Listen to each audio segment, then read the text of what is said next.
안녕하십니까. 신영닷컴 김규태입니다. 2024년 7월 31일 23번째 푸드플랜 뉴스농장을 시작합니다.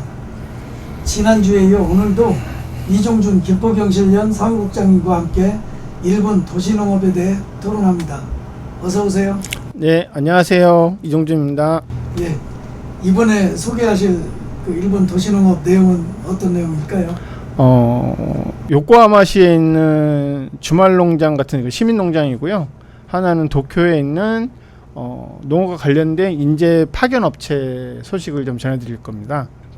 우선 제가 요코하마 항 쪽에 있는 시사이드 팜이라는 시민농장인데요. 그러니까 주말농장형이죠. 그래갖고 여기 조성한 거에 대해서 조성할 때 어떤 계기로 어떻게 어떤 단체가 주체가 돼서 조성을 했는지에 대한 그런 게 좀 의미 있다고 생각을 해서 소개를 해드리는데요.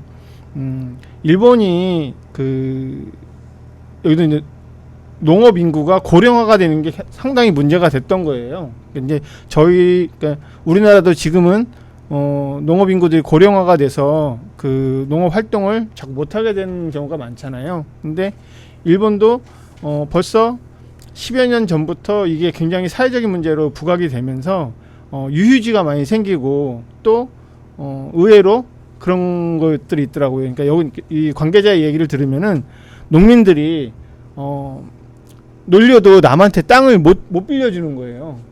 자기 땅에 대한 애착 때문에. 근데 자기 노동력으로는 농사를 못 짓고 이런 과정이 이 요코하마 항에 있는 시사이드 팜 요 인근 지역에서 조금 심했던 거죠. 근데 그때 그거를 해결하기 위해서 나섰던 게 지역의 농협이라고 하더라고요.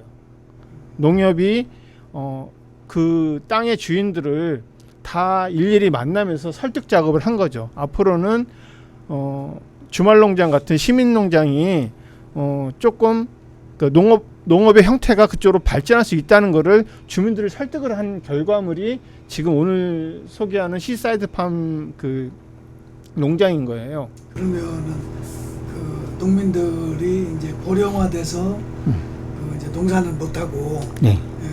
땅은 뭐 그렇다고 이렇게 남주기는 싫고 네. 결국은 이제 그 농협이 나서서 진행을 한 게 시민들하고 농민들하고 같이 농사 짓는 거네 그러면. 그렇다고 봐야죠. 그리고 이제 고령화돼서 노동력이 약해진 거잖아요. 아예 없는 건 아니고요. 근데 여기서는 단순하게 땅만 빌려주는 게 아니고 이 시민농장 하나하나의 그 구역을 일정 부분 관리까지 할 수 있는 역할을 부여를 해줬거든요. 그러니까 그 관리는 그 주인이 하는 거고. 기본적으로 원래는 만약에 지금 제가 이제 설명을 드리겠지만은 여기가 지금 30제곱미터를 표준 구역으로 그럼 보통 한 7, 8평 정도 되잖아요. 이게 이제 488구역이에요. 근데 이거를 저희가 주말농장식으로 해서 일반 시민들한테 분양을 해줘요. 그럼 일반 시민이 1년 동안 계약을 했으면 1년 동안 관리를 해야 되잖아요. 근데 여기에 시스템은 그렇게 하는 방법은 기본이고, 근데 거기에 더불어서 만약에 내가 관리를 잘 못한다, 그러니까 농업이 초보고 그러면은 그 밭주인분한테 기본적인 관리를 또 일정 부분의 페이를 지불하면서 맡길 수 있는 거예요. 그러니까 공동관리가 된다고 보시면 되는 거죠. 근데 그런 그 수익 모델도 같이 개발을 해줬고, 또 한편으로는 저희가 이제 김포 도시농부학교를 운영하지만 여기에 시민농장에 참여하는 시민들을 대상으로 농부학교를 또 운영을 하는 거죠. 그래서 교육 프로그램을 통해서 그것도 수익 사업으로 창출하는 거고요. 그런 식으로 해서 여러 가지 수익 모델을 같이 개발을 해준 거예요. 근데 제가 그러니까 이런 방법적인 부분은 사실 쉽지는 않겠지만은 조금 연구하고 경험이 있으면 충분히 개발할 수 있는 부분들이었는데, 제가 여기 이 견학을 하면서 굉장히 좀 뜻있게 본 부분은 농협이 접근을 했다고 했잖아요. 근데 이 농협이 뭐 농민들한테 접근을 해서 앞으로의 농업의 형태가 조금 더 도시화되고 도시농업으로 발전할 수 있고 이런 부분을 막 설득을 하는데 사실 설득이 안 되는 거죠. 설득이 안 되는 부분을 5년 넘게 계속 설득을 하고 이렇게 하면서 서로 그간의 의견 차이를 줄였다는 게 굉장히 저는 크게 보는 거거든요. 단순하게 저희가 그러니까 우리나라 같은 경우는 행정에서 주로 하는 게 만약에 시민농장 조성한다면은 조성하고 모집하고 그냥 끝난단 말이죠. 근데 그렇게 하다 보니까 지금 저희가 운영했던 그 장교동의 경기 도민텃밭 같은 경우도 운영을 하지만은 당장 조성을 하고 운영을 하는데 행정이 뭐 예산이나 다 투입을 했어요. 하지만은 그 옆에 거주하는 시민들하고의 위화감이나 이런 부분은 전혀 고려를 못하고 예상은 했지만 해결 방안이나 거기에 대한 준비가 전혀 없었다는 거예요. 근데 조금 1년이 넘고 2년이 넘고 이렇더라도 그 땅 주인분들하고 완벽하게 의견 조율을 끝내놓고서 그리고 그것이 설사 부족하더라도 계속 보완을 해가면서 진행을 했기 때문에 완성된 결과를 가져왔다는 거죠. 그리고 그런 부분에 대해서 농협이 제가 우리나라가 하는 농협은 지금 이제 금융산업을 많이 치중해서 사업을 하고 있잖아요. 근데 어떤 것이 정말 그 지역의 농촌을 살릴 수 있는지에 대해서 근본적으로 고민한 거에 대해서 좀 박수를 쳐주고 싶은 거죠. 우리는 농협에서 이렇게 진행하고 있는 뭐 그런 사례가 좀 있어요, 우리나라도. 저도 뭐 많이 다니는 편이 아니고 그래서 요즘에는 근데 농협에서 한 거는 보지는 못했어요. 주로 행정. 그렇죠. 행정 지자체에서 주로 하고 있고요. 농협이 하는 경우는 거의 못 봤어요. 그러니까 거의 못 본 게 아니고 제가 알기로는 한 건도 없었던 것 같아요. 그 농협이 따로 조합원들 대상으로 하는 사업은 있죠. 김포에도 있어요. 김포에 그 고천에 그 아라농장 그 시형농장이거든요. 시에서 운영하는. 근데 그 부지가 고천 농협 땅이에요. 근데 그 안에 구획수가 올해는 제가 지난번에 소개를 해드렸지만 올해 아마 99장가 아마 그럴 거예요. 근데 그 중에 10개가 고천농협 조합원들만 대상으로 하는 사업이죠. 근데 그거는 사실 지금 제가 소개시켜드리는 이 시민농장하고는 뭐 차원 자체가 완전히 다른 부분인 거고요. 그러니까 어쨌든 그 지금 이제 소개하고 이제 일본 이 사례하고는 다르지만 이제 고천농협 같은 경우는 그러면 이제 그 농협의 이제 그 조합원들 대상으로 그런 사업을 하는데 네. 거기서도 농협에서도 자기 역할들을 이렇게 해요. 안 하죠. 안 한다고. 그러니까 행정하고 똑같네. 복지 차원에서 그 부지를 시에다 이제 빌려줬기 때문에 그러면 우리 조합원도 지금 이제 추첨을 하거든요. 시흥농장 그 시민 상대로 추첨을 하는데 그 본인들 조합원 복지 차원으로 10구자를 미리 확보해 놨다가 본인들 조합원들한테 줄 수 있는 권한을 가진 거죠. 그건. 그러니까 어쨌든 지금 일본 이 얘기 가지고 지금 계속 이렇게 오랫동안 이야기를 하는데 이 사례가 우리 같은 경우는 이제 행정에서 이제 도시농업을 관장은 좀 하고 있지만 그렇게 이제 그 가장 기본적인 것만 이렇게 지금 진행을 하는 거고. 그렇죠. 근데 여기 뭐 일본 농협에서 뭐 체험이든 뭐 여러 가지들을 이렇게 좀 하면서 이제 그 농지 그 주인들하고도 이제 같이 그러면서 실질적으로 그 고령화된 농민들하고 시민들하고 같이 이제 농사가 될 수 있도록 이것들을 이제 서포트하고 이렇게 하는 거예요, 농협이. 운영 자체를 지원해 주는 거예요. 그러니까. 예. 그러니까 제가 여기 이제 그 기본적인 자료를 적어놨긴 했지만은 조성할 때 기본적인 예산 같은 경우 시에서 지원은 받았다고 하더라고요. 하지만은 일단 농민들이 그 운영과 관련된 부분에 대해서는 많이 좀 취약할 수 있거든요. 근데 뭐 내가 알기로는 지금은 그 이제 김포 같은 경우는 이제 김포 도시농부 학교가 있어서 김포 도시농부 학교가 사실은 거기서 뭐 내가 볼 때는 거기서 뭐 이런 역할들을 다 해오는 것 같은데. 이 정도까지는 못하죠. 할 수 있는 게 한계가 있는 게 뭐 좀 이제 다른 점 얘기를 좀 드리자면은 제가 지난주에 수원에 이제 탑동에 있는 시민농장을 한번 다녀왔거든요. 시민농장을 다녔는데 거기는 뭐 규모가 꽤 굉장히 커요. 굉장히 크고 뭐 분양 구획 수가 한 700구자가 좀 넘더라고요. 700구자가 넘고 근데 저희가 이제 경기도민 텃밭하고 장기동에 살 때 한 350구자 정도 됐어요. 그러면 거의 2배죠. 근데 예를 들면 이제 이 얘기를 좀 드리고 싶은 게 저희가 경기도민 텃밭을 운영하는 데 있어갖고 도에서 지원을 하는 예산 중에 제일 큰 부분이 사실 운영비예요. 그러니까 인건비 쪽이 예산이 제일 큰 부분이에요. 근데 2명분에 대한 인건비가 나와요. 이제 그것도 이제 전 1년 기간이 아니고 농사하는 기간에 대해서 최저 임금 수준의 이제 비용이 나오거든요. 근데 저희가 4년을 운영해 봤지만 어떤 담당자가 이제 바뀌었을 때 그 담당자 얘기는 2명이 그 5,700평의 일을 왜 하냐 이거예요.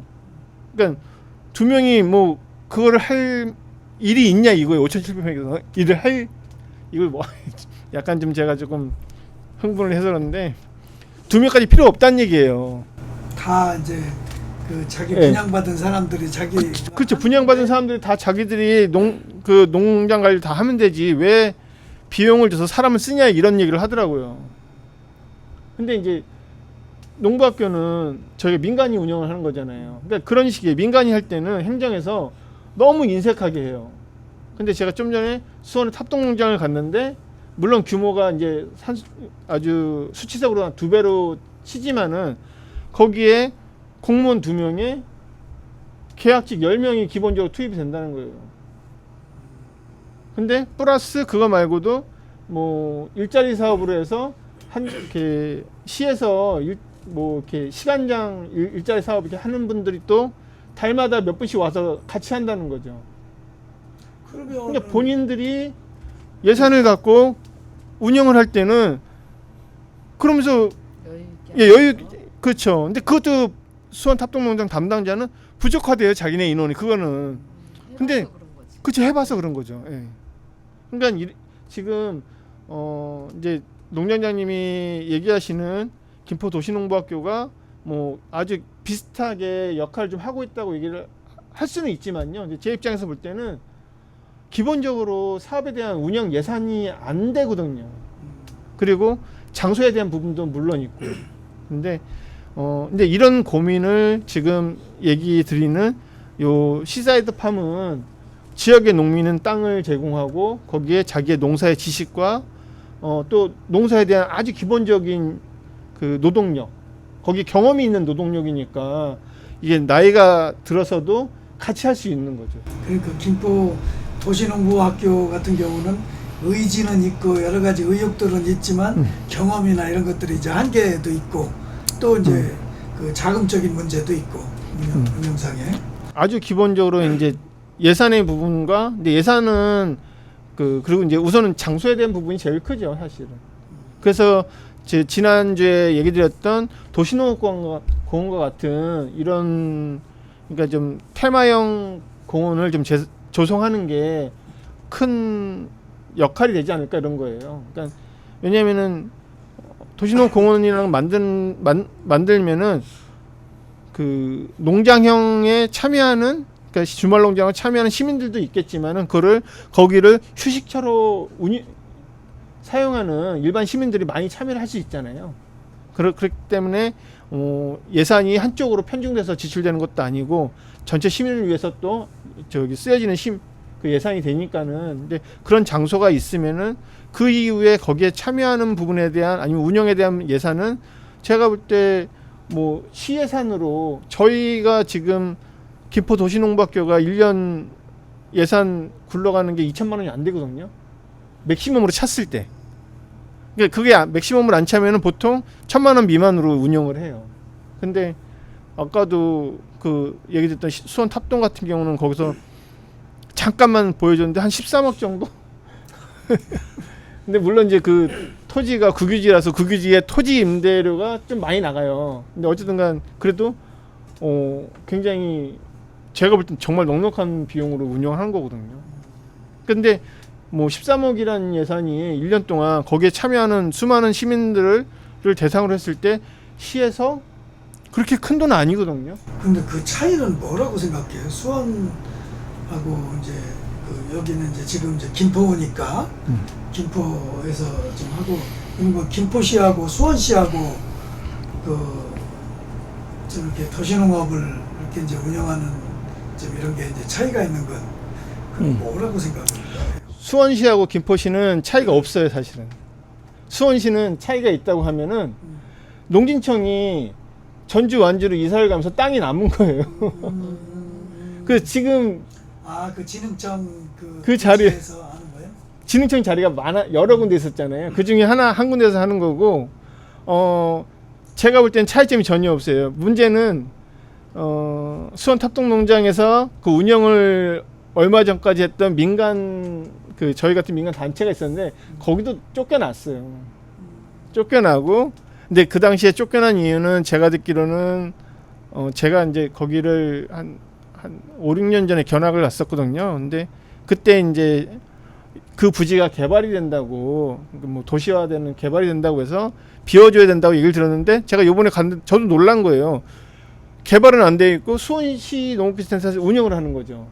그러니까 지금 문제점은 행정이 직접 하려고 하는데, 직접 할 때는 정말 예산을 펑펑 쓰면서 하면서 같은 역할을 하고 좀 더 유연하게 운영할 수 있는 민간에서 할 때는 예산을 정말 쥐꼬리만큼 주거든요. 행정에서 저 혹시 그런 차이 아닐까요? 도농복합도시하고 도시하고 차이도 있지 않을까요? 제 생각은 그건 아닌 것 같아요.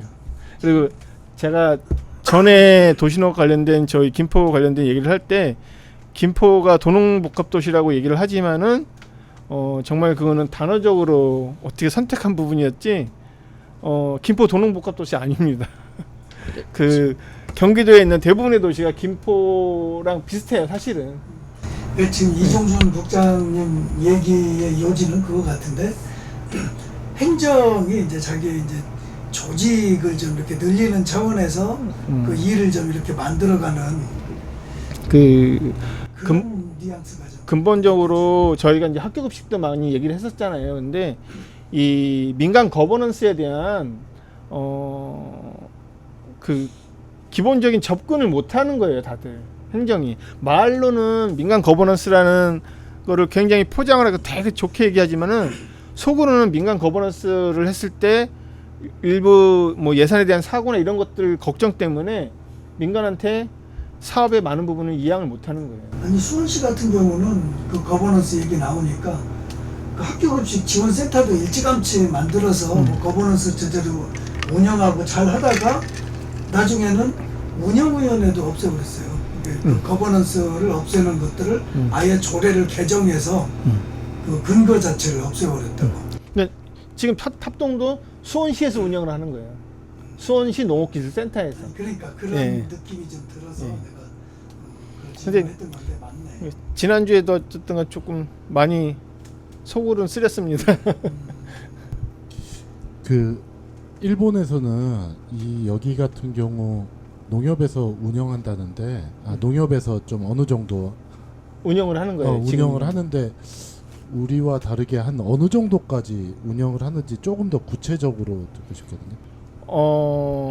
그러니까 운영을 할 때 뭐 회사를 따지면은 뭐 중간 관리도 있고 뭐 예산을 하는 격리 직원도 있고 이런 부분, 포스 관리나 이런 것들은 농협에서 다 해주는 거예요. 근데 그런 그 전체 운영에 대한 모든 행정을 다 농협에서 진행을 하는데 이게 5년 넘게 주민들과 설득 작업을 하고 얘기를 했다고 했잖아요. 그러니까 완전히 공개가 된 거예요. 그런 운영에 대한 특히 이제 예산 부분이 이런 부분에 대해서 완전히 공개가 되니까 서로 간에 신뢰가 생기는 거죠. 저는 그런 게 중요하다고 생각을 하는 거예요. 그리고 농협이 자기네들이 정말 지역 농촌을 발전시키기 위해서 해야 될 일을 하는 거였고, 이것이. 좀 질문을 바꿔서 그럼 농협이 거의 주체가 돼서 이제 이거를 진행을 했다고 하는데, 그러면 행정은 얼마나 참여를 하고 협조를 했는지가 궁금하거든요. 어, 일본의 행정 그 정도까지는 제가 답변을 소화하기에는 조금 무리가 있고요. 그러니까 왜냐면은 제가 이제 요거를 한 4.5일 정도 동안 10군데를 간 거예요. 그러니까는 아무래도 아주 심층적으로 더 보기에는 좀 문제가 있었고요. 근데 그날 설명을 들었을 때는 조성할 때 기본적으로 이제 좀 뒤에 이제 자료 사진을 보시면 아시겠지만은 여기도 제 지난주에 했던 데처럼 지난주에도 제가 강조드린 부분이 시민농장의 도로나 중간중간 밭과 밭 사이에 뭐 지선 같은 도로나 이런 부분을 다 포장을 해놓고 뭐 수도시설 끌어오고, 그러니까 이런 쪽에 조성 비용은 시에서 예산을 많이 해줬다는 거죠. 기본적으로 그 정도가 시의 역할이었던 것 같아요. 연간 운영비 지원 정도가 있을 것 같으세요? 그런 연간 운영비는 지금 이제 그 30제 여기 보면은 그 자료에 보면 이용 요금이 텃밭이 제곱미터당 1년 1,000엔이에요. 이제 지금 뭐 환율보다는 그냥 가볍게 그냥 1,000엔이면 10,000원이라 생각하고 기본적으로 30제곱미터면 30만 원이잖아요. 이거를 한 전체 지금 뭐 단체 구역까지 하면 한 500구자 정도 생각하시면은 한 1억 5천 정도라는 거죠. 그러니까 분양비만. 근데 여기 농협이 여기 전담하는 인원을 둬서 그 사람의 인건비를 다 빼고 이런 구조는 아니고요. 운영에 대한 컨설팅 아니면 기본적인 본인들의 농협 직원들이 자기 업무의 일부분을 여기 갖고 가는 거지 여기서 인건비를 받고 이러는 건 아니라는 거예요. 그렇기 때문에 대부분의 소득은 대부분의 수입은 농민들이 그대로 가져가는 거죠. 거기 플러스 그 아까도 얘기했던 대신 관리해주는 비용이나 아니면 교육 비용, 또 이제 농산물 판매 비용 이런 것까지 이제 다 이제 그 지원은 해주지만은 소득들은 이제 농민들이 가져가는 거고요. 이런 그 시사이드 팜, 예. 시사이드 팜 같은 이런 것들이 이렇게 지역마다 이렇게 그 농협마다 이렇게 운영들을 좀 하고 있나요? 아니요, 그렇게는 안 들었고요. 지금 여기가 굉장히 성공적인 사례로 했기 때문에 저희가 방문을 한 거죠. 근데 다만 그러니까 일본도 그 여기 요코하마에 있는 농민들만 고령화된 건 아닐 텐데. 그렇죠. 예. 이거는 일본 전역의 문제일 텐데 일본에서도 여기가 이제 선진적인 그런 역할들을 하고 있는 거예요. 그렇죠. 예. 아직도 그 일본도 아직은 전면적으로 이제 이렇게 진행되고 있는 건 아니고. 아니 형태가 많이 다른 거죠, 모델이. 그러니까 지난주에 소개시켜줬던 그 포레스트 가든 같은 경우는 거기는 그 공원이잖아요. 공원이기 때문에 농민들이 참여하는 건 아니지만 물론 거기에 운영을 그때 그 노인단체에서 한다고 했잖아요. 근데 그 노인분들이 사실 뭐 농사를 원래 졌던 분들도 있을 거라고요. 근데 이런 운영을 그러니까 모델이 좀 다를 뿐이지 어떤 식으로든 자기 지역에 맞는 모델들 개발을 굉장히 능동적으로 했다는 거죠. 지금. 근데 어쨌든 그 이제 공원 형태도 좋고 시민들이 이렇게 그 시민들만 이렇게 운영하고 이제 참여하고 운영하는 것도 좋지만 그 여기 그 이제 시사이드 팜 같은 경우는 그 농민들하고 시민들하고 이렇게 결합해서 맞아요. 예, 그 농민들이 이제 농업을 이제 지속하기 어려운 뭐 그런 좀 노동 조건이나 이런 것들이 있는 그 농민들하고 시민들하고 같이 맞지. 이제 그 농사를 이제 운영해 간다는 거 이게 굉장히 의미가 좀 큰 것 같고 그래서 이런 형태로 혹시 또 다른 지역에서도 하고 있나 이제 그 이제 질문했던 겁니다. 아마 그러니까 일본 내에서도 다른 지역이 있을 수도 있을 거예요. 하지만은 같은 모델이면은 저희가 다 다니진 않고 그 중에 조금 모범적인 사례를 간 거니까요. 그러니까 어쨌든 뭐 네, 일본 더 같은 있을 수는 있을 경우는 것 같아요. 그 로컬 푸드가 네. 일본 뭐 전국적으로 다 지역마다 그렇게 이제 그 로컬 푸드 그 직매장들이 뭐 농협에서 운영하는 뭐 큰 데도 있지만 아주 뭐 구멍가게처럼 뭐 작은 데도 있고 그 지역마다 이제 다 특성에 맞게 이제 그렇게 전면적으로 그렇게 이제 운영을 하고 있어서 야 이거 도시농업이나 이런 부분들도 같이 이렇게 시민들하고 결합해서 좀 그렇게 진행될 수도 있겠구나 이제 이런 그쵸, 생각을 예, 좀 맞아요. 해봅니다. 저는 그런 생각도 드네요. 그 방금 이제 농장장님께서 말씀하신 것처럼 로컬푸드 직매장을 왜 농협이 운영해야 되느냐라는 말이 나오셨던 시절도 있었거든요. 근데 이제 어느 순간 이제 정부 지원 정책이 생기면서 이제 급속도로 농협들이 운영하는 로컬푸드 직매장이 늘었는데, 저 한 가지 질문 드리고 싶은 거는 우리나라에도 아직 농협이 도시텃밭, 도시농업 공간을 운영하는 사례로 혹시 들어본 적은 없는지 좀 궁금하고요. 네. 아까 그리고 그랬어. 또 한 가지는 또 그렇게 생각이 드네요. 농협이 도시농업 공간을 운영한다는 것 자체가 농협이 도시농업을 농업으로 인정하는 거네요. 네, 그게 좀 상징성이 있을 것 같아요. 그게 제일 클 거예요. 그러니까 농협이 그 도시농업 농장을 운영을 이렇게 전면적으로 못하는 이유는 농민들이 일단 반대를 하니까 그거는 지금 여건으로는 어렵다고 봐야 될 것 같아요. 네. 제가 지금 잠깐 요 농장에 대한 이제 소개를 조금만 좀 더 드릴게요. 여기가 이제 아까 농협이 운영을 한다고 했지만은 시민 상대 행사도 좀 많이 해요. 그러니까 뭐 이렇게 저희도 그 도시농부학교에서 이제 도시농부학교 운영하지만은 뭐 유치원생도 그러고 아니면은 뭐 저희 특수학급 장애인 아이들도 대상으로도 여러 가지 프로그램을 운영을 하는데, 여기도 이제 마찬가지로 감자 캐기 행사 하면 이제 시민들을 모아서 페스티벌을 여는 거죠.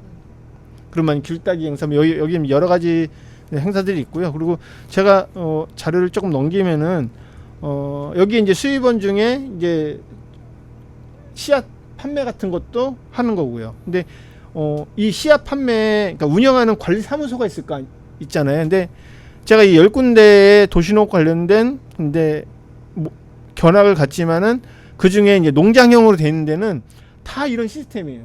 관리사무소 앞에 사무소 안에서 교육할 수 있고, 또 기본적으로 농자재를 여기서 판매를 하고, 그리고 하나는 농산물 직거래 장터가 꼭 있어요.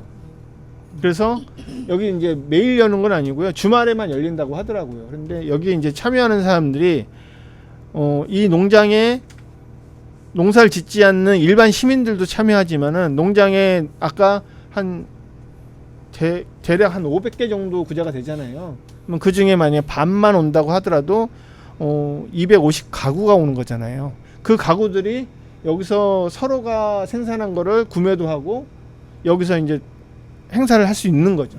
그렇기 때문에 정말 좀 제대로 된 그 좀 농촌 경제 활성화를 할 수 있는 이런 구조가 되는 것 같아요. 그러니까. 근데 그 제가 갔던 모든 농장에는 이거는 다 있었어요. 그러니까 관리사무소 안에 교육장, 그 농자재 판매소, 그 다음에 농산물 직거래 장터. 이거는 전부 다 있더라고요. 네. 그 우리도 그 경기도에서 참 이렇게 몇 년 전에 그 공유농업이라고 해서 네. 공유농업이라고 해서 그 농민들하고 그 이제 그 시민들하고 이제 같이 이렇게 이제 결합해서 이렇게 그 뭐 예를 들면 그 뭐 초창기 때 이제 뭐 포도밭에 뭐 이제 포도나무를 좀 이렇게 그 뭐 봉지 뭐 이렇게 이제 몇 개씩 해서 좀 그렇게 하는 것처럼 이거를 이제 그 큰 면적으로 그 지역별로 해서 이걸 이제 경기도에서 공유농업이라는 그 이름으로 그 운영자들을 좀 모집하고 막 이런 적이 있었는데 그게 어떻게 진행되고 있는지 모르겠네요. 그거는 저희도 알고 있고요. 그런데 어떻게 되고 있어요 지금은? 지금은 제가 알기로는 활성화되지는 않은 것 같아요. 그러니까는 그 아니, 당시에 좀 여기하고 형태는 다르지만 취지나 이런 것들은 좀 비슷한 것 같아서. 아니요, 경기도에서는 도시농업 관련된 활성화를 위해서 경기도 내에 있는 각 그 시군별로 주말 농장의 현황을 조사를 했고요. 조사를 하고 이거를 이제 홈페이지에 등록을 시키는 거죠. 그래서 어떤 시민이 내가 만약 김포시에 거주를 한다면은 그 도 홈페이지 그 관련된 홈페이지가 있을 거 아니에요. 있잖아요. 그럼 거기 들어가서 김포시의 어떤 주말 농장, 주말 농장의 형태가 어떤 거고 분양비가 얼마고 이런 자료를 공유 서비스로 올려놓는 게 그때 취지였었거든요. 아닌데. 아니었나요? 근데 저희는 그때 아니 나는 뭐 지금 정확하게 지금 좀 기억이 안 나서 이제 그렇긴 한데 그래 나중에 그거는 뭐 예, 나중에 그러니까 이야기합시다. 제가 알았던 사업하고 조금 다른 수 있을 것 같아요. 그리고 여기 자료 화면을 보시면은 좀 특이한 것들은 좀 있어요. 여기 보면은 전경 사진이 있는데 이렇게 농장들이 다 그물이 쳐져 있잖아요. 예. 농장들이 다 그물이 쳐져 있고 이거 뭐 고라니 때문에 그런 거야? 아니 까마귀 때문에 그런데요. 에? 까마귀. 여기도 까마귀들이 그렇게 예, 까마귀가 많아서 그렇고 고라니가 한 50점 그리고- 맞았네. 그리고 제가 이 가는 농장마다 농장 형태의 이 운영소를 갈 때마다 물어보는 게 저희는 화학비료, 화학농약 이런 걸 사용 안 한, 비닐 멀칭 안 한다고 이제 얘기를 하잖아요. 근데 그거를 교육을 하고요. 그래서 일본에서도 그렇게 교육을 하냐 그랬더니 거기는 교육은 안 한대요. 교육은 안 하는데 이렇게 소규모 농장에 참여하시는 분들은 화학농약, 화학비료 사용을 안 하신다고 하더라고요. 예, 기본적으로 사용 안 하시네요. 그러니까 지금 보시면은 막 풀이 좀 많이 나 있죠. 근데 이제 조금 또 반대로 제가 조금 안 좋은 면을 본 거는 이거 이제 사진을 따로 밑에 자물쇠 사진을 해놨잖아요. 그러니까 여기도 이제 도난 사건이 좀 있는 거죠. 근데 그래서 이제 좀 보기는 안 좋더라고요. 보기는 안 좋고. 아니 뭐 그래도 뭐 여기도 사람 사는 동네구나. 보기는 좀 안 좋았어요. 그리고 제가 그 다른 얘기를 좀 드리자면은 제가 이거 이제 그물을 울타리죠. 이게 울타리를 보니까 예전에 저희 강의를 해주셨던 분 한 분의 좀 얘기를 드리면은 그 얘기가 기억이 나요. 이분이 조금 독특한 분이었는데 한번 이렇게 배낭여행을 라오스인가 어디로 가셨대요. 가갖고 가는데 거기가 이제 밭이 그 농민들이 농사를 짓는 밭에 이렇게 울타리를 쳐놨더래요. 다. 그래서 그분이 이제 잘 안 되는 언어로 물어본 거죠. 왜 밭에 이렇게 울타리를 쳐놨냐, 그러니까 도난 사건이 많냐 이러니까 그게 아니고 거기는 소도 다 풀어놓고 개도 풀어놓고 다 풀어놨는데 근데 충격을 받은 제가 그분이 하는 얘기를 충격을 받은 게 그거예요. 동물은 움직이니까 걔네들 풀어주고 식물은 서 있으니까 식물들한테 울타리 친 거다 이거예요. 근데 저희는 그렇게 안 하잖아요. 아니 저희는 동물을 가다가 기두고 밭은 다 오픈해 놨잖아요. 그러니까 이 생명체에 대한 인식 자체가 동물들이 밭을 좀 와가지고 흐트러뜨릴까 망가뜨릴까봐 울타리를 쳐놨다는 거죠. 근데 우리는 그렇지 못해 동물을 묶어놓잖아요. 맞아. 우리는 묶어놓는 방식으로 저는 근데 가는 그때 거고. 와 내가 정말 잘못 생각하고 있구나 이 생각이 드는 거예요. 거기서. 그래서 되게 좀 의미심장 좀 얘기를 들었어요. 그때 이게 정말 우리가 뭐가 정말 기본인지 이런 거를 좀 생각하게 하는 그런 게 좀 생각이 들었었어요. 네. 일리가 있네. 여기는 하여간 농장 소개는 이 정도로 좀 해드릴게요. 근데 좀 부러웠습니다. 그러니까 농협이 물론 뭐 꼭 농협이라고 이렇게 얘기를 하기도 그렇지만 어쨌든간 그 농촌을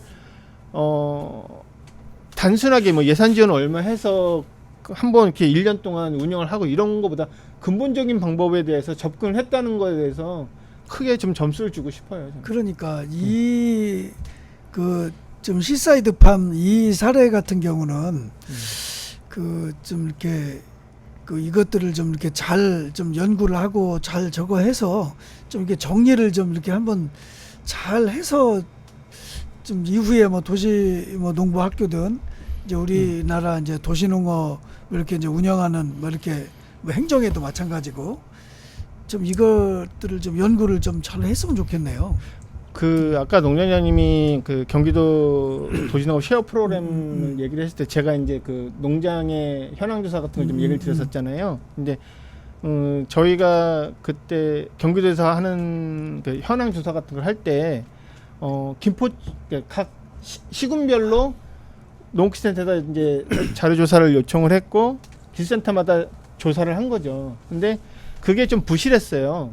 그러니까 김포뿐만이 아니고 전체 경기도의 많은 시군들이 자료 조사가 좀 부실했었어요. 근데 저는 그때도 농기센터 좀 얘기를 했던 게 그런 면이 있었어요. 그러니까 지금 시사이드 팜이나 지난번에 얘기했던 포레스트 가든처럼 지금 우리나라 농민들도 많이 이제 고령화가 되고 있잖아요. 근데 근본적으로 다 해결을 보자는 건 아니고요. 최소한 만약에 이런 모델 사업을 좀 해보자. 그러니까 고천 같은 경우가 강서구가 많이 붙어 있잖아요. 고천에 일정 구역을 정해서 지구를 정하는 거죠. 그 지구를 이런 지금 시사이드 팜 같은 모델로 그 서울 시민 상대로 농사에 대한 이런 운영, 그 도시농업 농장을 좀 운영하는 이런 모델을 좀 만들어 보면 어떨까. 왜냐면 저희가 이 김포가 위치적으로는 굉장히 메리트가 있거든요. 이런 부분이요. 맞아요. 예. 그래서 로컬푸드 직매장 이렇게 운영하는 거 보면 그 충분히 이렇게 좀 고천 지역이나 풍무동 요 지역까지만 해도 그러니까 접근성이 그나마 좀 좋기 때문에 뭐 굳이 김포 안에서만 계속 하는 게 아니고 서울시를 상대로 하다못해 뭐 강서구 유치원 연합회나 이런 쪽하고도 해서 이렇게 체험 교실도 열 수 있고, 근데 그런 거를 좀 현지적으로 좀 물론 아까 얘기 드린 것처럼 농민들의 반대가 처음에 많았었다고 얘기를 드렸잖아요. 그러니까 뭐 그거는 기본적으로 다 그런 것 같아요. 농민들의 마음은 내가 자식처럼 생각하는 땅은 함부로 남한테 주기 싫어하죠, 당연히. 그 문제도 있지만 그 저번에 제가 경자유전 말씀드렸잖아요. 그러니까 임대가 불가능한 땅들이 너무 많은 거예요. 우리나라 법상. 그러니까 지금 텃밭을 다 검색을 해보시면 대부분이 국유지. 그러니까 그 법에 적용받지 않는 땅들이 대부분인 거고, 아니면 장기로 갖고 있거나 뭐 여러 가지 법상으로 이게 가능하게 돼 있는 땅들만 합법적으로 임대를 할 수가 있는 거지. 이것도 문제가 된다는 거예요. 그렇죠, 예, 맞아요. 그 여기서 두 가지 경자유전의 법칙 그 문제 때문에 물론 오는 파급되는 걸 수도 있는데, 농협조합원은요 농업인으로서 본인의 신분을 입증하지 못하면 조합원에서 제외돼요. 그래서 1인당 최소 300평 이상의 농지에 농사를 짓는다라는 그 증빙이 되질 않으면 조합원 가입 안 되고, 이후에도 조합원 조사를 함으로써 300평 이하로 떨어지거나 그 농사를 안 짓는다는 거에 대해 누군가 입증을 해버리면 그냥 제외돼요.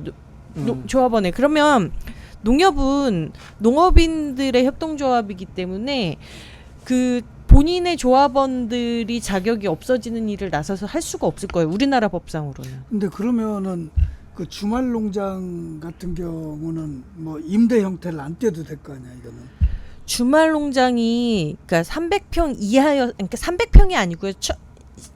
1000평방미터까지만 주말 농장 용도로 구매가 가능해요. 아니 그게 우리나라 아니고 법에. 예. 저기 시사이드 팜처럼 네. 그 이거를 뭐 농민이 직접 농민이나 아니면은 어떤 뭐 단체에서 이렇게 운영한다 네. 하더라도 그 이제 각 개별적으로 이제 우리 내 농지를 네. 그 사람들한테 이제 같이 이렇게 농사를 하려면 네. 그러니까 뭐 그 분양주는 이제 그 농민이 내야 되겠지. 네. 농협에다가 그 좀 이렇게 뭐 임대를 주는 게 아니고. 네. 그런 방법도 이게 이제 제가 법에 대해서 정확하게 모르겠지만 아마 그렇게도 가능할지. 저희 그 농지 그 임대를 주는 방법 중에 연령도 있잖아요. 그 아마 고령, 그러니까 제가 65세인가 70세 되면은 공식적으로 농지은행에 그 임대를 위탁을 줄 수가 있는데, 그걸 다시 그러니까 뭐 아주 뭐 시에서 뭐 특례를 만들든지 해서 농협은 농업 법인이잖아요.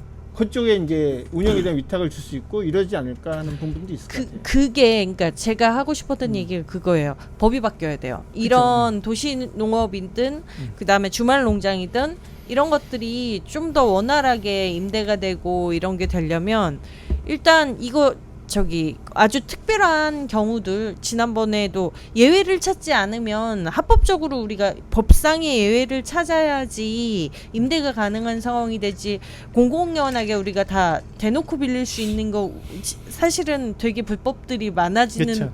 그러니까 그런 상황이 돼버리는 거잖아요. 그래서 법이 기본적으로 이런 임대나 도시농업이든 아니면 그러니까 이 경기도권 안에서 보면 진짜로 말씀하신 대로 경기도권 그러니까 차라리 여기는 요코하마시지만 우리나라로 치자면 뭐 어느 항구 도시나 이런 데를 주말농장 분양한다 그러면 우리나라 사람들 그렇게 많이 못 가요. 말씀하신 대로 김포가 수도권에 되게 가까운 지역에 있기 때문에 주말농장 분양도 매력도 있는 거고 사람들한테 많은 가치를 줄 수도 있는 건데 근데 이게 법상으로 임대가 가능한 땅만 찾으려고 하면 멀쩡하고 제대로 어떤 획을 잡고 뭐 통으로 뭔가를 할 수가 없는 거예요. 정말 쫄딱쫄딱 정말 그런 방법밖에는 없어지니까 그래서 법이 일단은 조금 바뀌는 부분이 좀 있어야 되지 않나 싶은 생각이 들고 말씀하신 대로 하다못해 그냥 우리가 제일 고민했던 부분도 그거였거든요. 경자유전 그런 법들 막 복잡할 때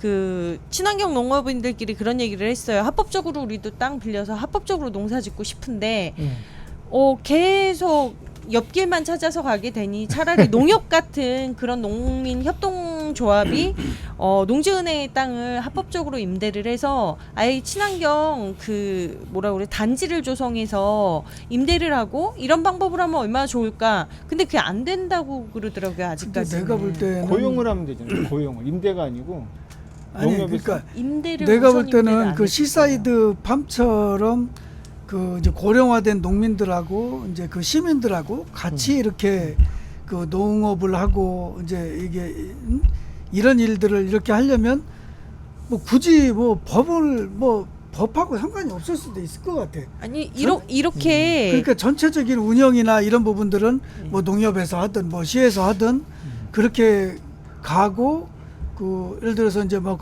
이제 분양하고 이제 이런 것들은 그 농민들하고 이제 그 시민들하고 하면 되니까 그렇게 하면 되지 않나? 우리나라에서 이렇게 제가 봤을 네. 때는 그 이제 일본의 법하고 저희 법하고는 다를 거고요. 그리고 만약에 이제 뭐 아주 좋게 생각을 하면 그럴 수도 있죠. 그러니까 땅의 주인은 어차피 안 바뀌었어요. 지금 이 사례를 봤어도 땅의 주인은 안 바뀌었고 지금 실질적인 형태는 임대지만은 주말농장식의 임대 형태로 시민들한테 분양을 해주지만은 아까 이제 여러 가지 방법을 했잖아요. 뭐 체험도 있을 거니까 뭐 체험 우리나라 법으로도 체험으로 가면은 이제 관광농원이 이런 식으로 할 수 있는 부분이니까 그러니까 그런 거는 조금 사실 연구해 보면은 방법은 충분히 나올 수 아니 있다고 그러니까 보는 지금 거예요, 우리도 보면은 이제 주말 농장을 하고 있는 농장들이 있단 말이죠. 주말 농장들 하면 막 이렇게 이제 그 분양들하고 평수 나눠가지고 그렇게 하는데 그 부분들이 이제 어떤 임대 형태를 가지는 않을 거라는 거지 법적으로. 그리고 지금 신서희 이사님이 얘기하시는 것처럼 저도 우리나라 이제 농지법에 대한 이 부분은 정말 좀 다듬어 좀 깊게 연구하고 좀 더 많은 의견 수렴을 해서 다시 좀 다듬어야 돼요. 이게 근본적으로 헌법의 그 경제유전에 대한 부분은 저는 찬성을 하거든요. 찬성을 하지만 그로 인해서 파생되는 아주 많은 부정적인 그 농업의 정반대로 가는 그런 부정적인 면들이 많기 때문에 그걸 보완할 수 있는 부분은 분명히 좀 관심 있게 국회에서 좀 논의를 해야 된다는 건 저는 그렇게 보고 있거든요. 저희가 아무리 좋은 아이디어를 막 내도 사실 제도가 많이 안 따라오는 부분이 있으니까요. 저 궁금한 게 300평 이상의 농민 아니고도 농협의 조합원이 되는 제도가 있지 않나요? 준조합원. 네, 그 준조합원은 또 조합원 아닌가요? 좀 달라요. 그리고 뭐 땅이 없어도 사실 뭐 가축을 기르면 또 가능하거든요. 예, 방법은 있지만 이런 임대를 농협에서 조합원들의 땅을 상대로 임대를 해서 나눈 순간 아까도 말하다가 약간 끊겼는데 그 저런 테두리가 쳐져 있는 순간 아마도 우리나라에서는 풍간원에서 맞아요. 이거 다 찢어서 하고 있는 거 맞잖아요. 성 거저 있잖아 하면서 하면 그 순간 이게 예, 불법이 돼버리거든요. 그래서 저는 그 전에도 다른 농민들이랑 그 공동 경영이라는 개념을 조금 더 적극적으로 법에서 허용해줬으면 좋겠다. 나이 많은 농업인 혹은 저처럼 여성 농업인이 혼자 농업 못했는데 그럴 때 그러니까 누군가에게 돈을 주고서 항상 그러니까 전체 다 그 농작업 전체를 다 외주를 주는 것도 아마 문제가 될 거예요. 우리나라 현재법상으로는 그런 것들도 좀 복잡해질 수 있는 거로 알고 있는데 그런 관계에서 누군가 서로 돌아가면서 공동 경영을 하고 그 같이 해주는 사람도 농민으로서 인정해주면 되죠. 공동 경영. 그래서 그런 것들을 좀 허용되면 경자유전 문제도 좀 풀릴 수 있고 도시농업이든 주말농장이든 이런 문제도 조금 그러니까 현재 가능은 한 걸로 알고 있어요. 근데 그거를 또 다시 법으로 풀어가지고 뭐 세금 문제든 뭐 이런 문제로 갔을 땐 또 다시 복잡해질 거란 말이에요. 한 땅에 공동으로 경영까지는 문제가 안 되는데 나중에 그걸 다시 법적 세금 문제 뭐 그게 제일 무섭거든요. 땅 주인들은. 근데 여기서 그 경자유전하고 같이 결합시켜서 이 얘기를 네. 하면 예. 얘기가 이제 그러니까 초점이 흐트러져서 안 되고 그 지금 얘기하시는 저희가 뭐 행정이 수반되는 많은 부분들을 그래서 농협이 그런 역할을 해줬던 것 같아요. 여기는 그런 거를 해결해주고 농민들이 하나하나 못하는 부분에 대해서 그러니까 그런 부분이 정말 아주 좋은 모델로 나왔다고 소개를 하는 거거든요. 그러니까 농협이 됐든 뭐 행정이 됐든 이런 부분들을 우리가 그 뭐 농협에서 뭐 운영하고 있는 뭐 로컬푸드 뭐 직매장들이 뭐 잘 되고 있는 데들도 있고 그리고 이제 민간이 이제 운영하는 데도 있고 행정에서 직영하는 데도 있고 그렇잖아요. 그 마찬가지로 이 부분들도 얼마만큼 의지를 가지고 그런 방향성을 가지고 그렇게 하느냐에 따라서 그럴 것 같아요. 아까 뭐처럼 뭐 예산만 가지고 뭐 판단할 수 있는 것도 아니고 아까 뭐 그 수원시 예를 좀 들었지만 그런 어쨌든 이거 시사이드 팜 이 사례가 우리들한테 주는 어떤 그런 뭐 교훈이라고 그럴까요? 그런 것들이 좀 이후에 상당히 이렇게 연구를 좀 이렇게 해봤으면 좋겠다. 그러니까 이 그 시사이드 팜에서 제일 중요한 거는 도시민이 그 농촌에 계신 농민들에게 스며든다 이런 게 가장 큰 의미가 있을 것 같고 아까 얼핏 얘기하신 그 공동 경영이라든지 또 공유 농업 이런 것들을 정말 제도화하는 것도 중요하겠다 그런 생각이 드네요. 굉장히 좋은 사례 소개해 주신 것 같습니다. 예.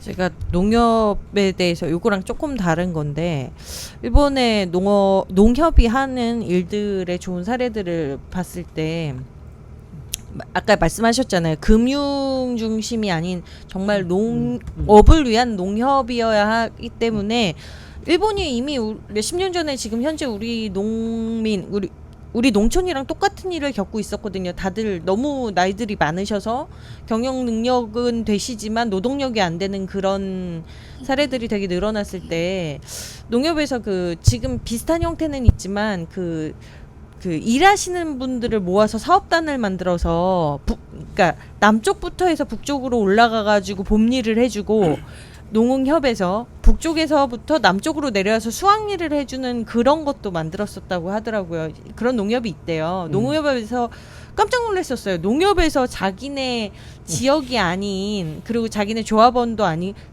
정말 농업을 위해서 그런 일들도 하려고 하니까 의지만 있다면 가능하다라고 하면서 그게 있다고 하더라고요. 그래서 와 우리나라에서 농협은 그 상상을 안 할 것이다라고 제가 단언을 했었어요. 미안하지만 예. 그래서 상상이라고 말씀하셨는데 오늘 시사이드 팜의 방송을 계기로 농협이 이제 도시 텃밭을 운영하는 것을 고민하는 계기가 되지 않을까 좀 기대를 해봅니다. 제가 좀 시간이 좀 마무리하죠. 마무리됐는데 네. 하나만 더 그러니까 아까 예정했던 그 도쿄의 파소나팜 말고요. 그거는 다음 시간에 좀 하고요. 좀 여담으로 저희 이제 자료 사진에 보면은 저희 함께 갔던 일행분들이 있어요.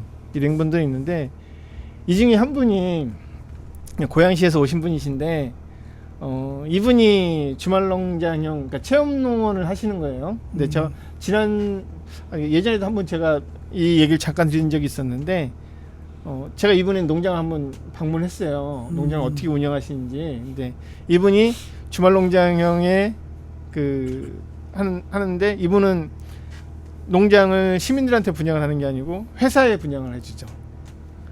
그래서 그 회사가 그 당시에는 자동차 그러니까 외국계 자동차 회사였고 이 자동차 회사는 그를 일정 구자 만약에 50개면 50개의 이 구자를 분양을 받아서 자기네 우수 고객한테 고객 차원의 서비스로 분양을 다시 해주는 거예요. 맞아, 그 얘기.